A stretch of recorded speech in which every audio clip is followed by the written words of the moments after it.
Hello বন্ধুরা, আজকে আমি দেখাবো আমি কিভাবে সন্ধে পুজো দিই। তো এই হচ্ছে আমার ঠাকুরঘর। দুপুরবেলা পুজো দিয়েছিলাম, সেই ফুলগুলো এখনও সব আছে, শুকিয়ে গেছে। তো আমি সবার ফার্স্ট ফুলগুলো পরিষ্কার করব। চলো, একটা ছোট্ট ঝুড়ি নিয়ে নিয়েছি। এবার আমি আসনের এক এক করে সব, যেহেতু অনেক ফুল ফুটেছিল গাছে, তো সব ফুল দিয়ে পুজো দিয়েছিলাম, তো এক এক করে সব ফুলগুলো আমার পরিষ্কার করতে হবে। তো এখানে আমি ফুলগুলো পরিষ্কার করে নিয়েছি। এই দেখো, সবার চরণে তুলসী পাতা, ফুল, বেলপাতা সব পরিষ্কার করছি। এই শিউলি ফুল, বেল ফুল, তারপরে এই টগর ফুল, এগুলো দিয়ে পুজো দিতে যখন একসাথে ঝুড়িতে থাকে তখন কিন্তু পুজো দিতে বেশ ভালোই লাগে, কিন্তু আসনে দিয়ে দেওয়ার পরে যখন শুকিয়ে যায় তখন কিন্তু মনে হয় খুব সাজা। আমাদের দুটো গাছে ফুল হয়, টগর ফুল আর একটা শিউলি গাছও আছে। তো এত ফুল হয় যে ঝুড়ি ভরা, দেখতেও খুব মজার লাগে, খুব সুন্দর লাগে। তাহলে চলো, ভোলেনাথের এখানটাও পরিষ্কার করে নিয়েছি, নিচে অনেক ফুল দিয়েছিলাম ওগুলোও পরিষ্কার করে নিয়েছি। আর এখানে একটা জবা, বড় জবা ফুটেছিল যেটা আমি নাগের ওপর দিয়েছিলাম। আর এরা দেখো, ঠাকুর ঘরে আমি এলে ওরাও বাদ যায় না, ওরাও বসবে প্রসাদ খাওয়ার লোভে। তো আমি এখানে বাসনগুলো ধুয়ে নিচ্ছিলাম। দুপুরবেলা পুজো দেওয়ার পরে আর বাসনগুলো ধোয়া হয়নি, আবার পরের দিনের জন্য।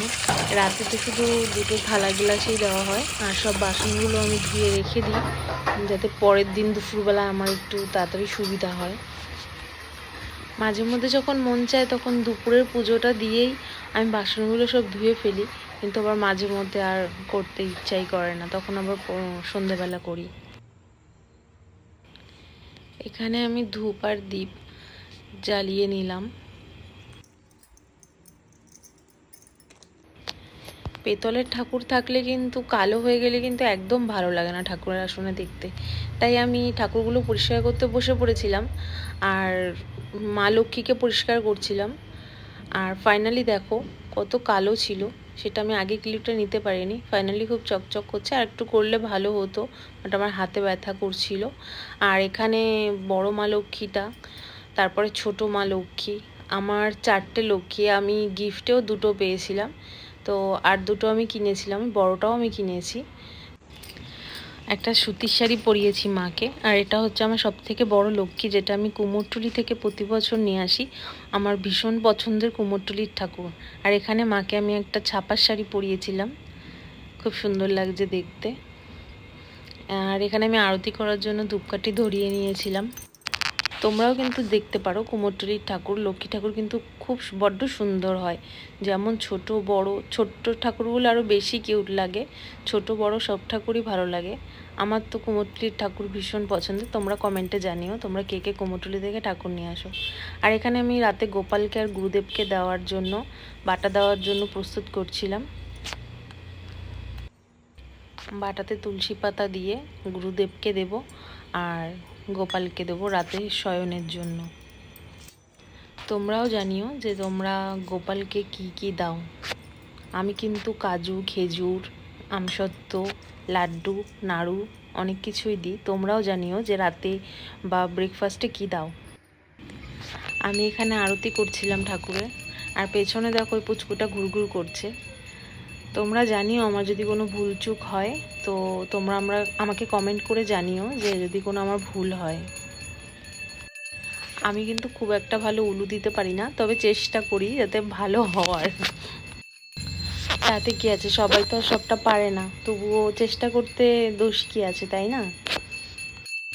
আর মানুষ পারে না বলে কিছু নেই, মানুষ চাইলে সব কিছু করতে পারে।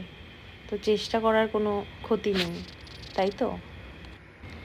কিন্তু আবার সবার সামনে দিতে আবার খুব আমার কেমন লজ্জা করে। যখন কেউ না থাকে তখন কিন্তু নিজের মন মতোই করেই দিই। তো চলো, দরজা বন্ধ করে দিই, তারপর এসে শয়ন দেব। তো গাছে জল দিয়ে দিই ততক্ষণে। এখানে আমি আমার ব্যালকানিতে কটা গাছ লাগিয়েছিলাম, এটা আমার লজ্জাপতি গাছ, যেটা আমার ভীষণ ফেভারিট। জবা ফুল গাছ। তো বিকেলবেলা গাছে জল দেওয়া হয়নি, তাই আমার মনে পড়ে গেল, তাই আবার গাছে জল দিতে এলাম। আর এই দেখো আমার লেবু গাছ, লেবু গাছে কিন্তু প্রচুর ফুল এসেছে, প্রচুর। এইটুকু গাছে অনেক ফুল এসেছে এবার। যাই বলো, গাছে কিন্তু ফল ফুল দেখলে ভীষণ মজার, ভীষণ আনন্দের লাগে, তাই না?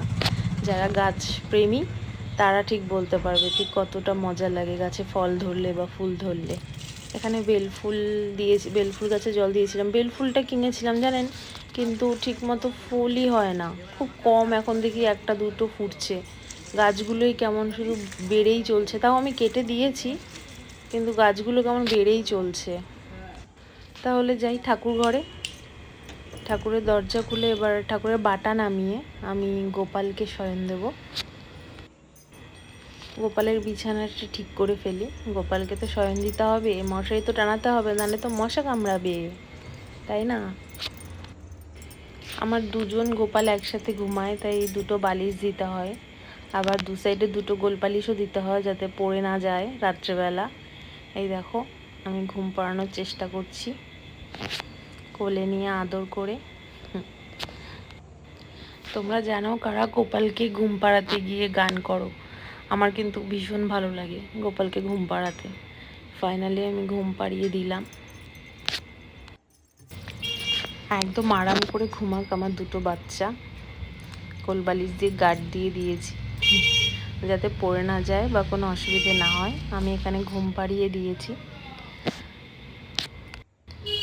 তো তোমরা সবাই জানিও যে তোমরা কে কেমনভাবে গোপালকে ঘুম পাড়াও। মশারিটা অনেকটা বড়, তাই আমার 4 সাইড থেকে মশারিটা গুঁজে দিতে হয়। মশারিটা মানে বিছানার থেকে বড় হয়ে গেছে।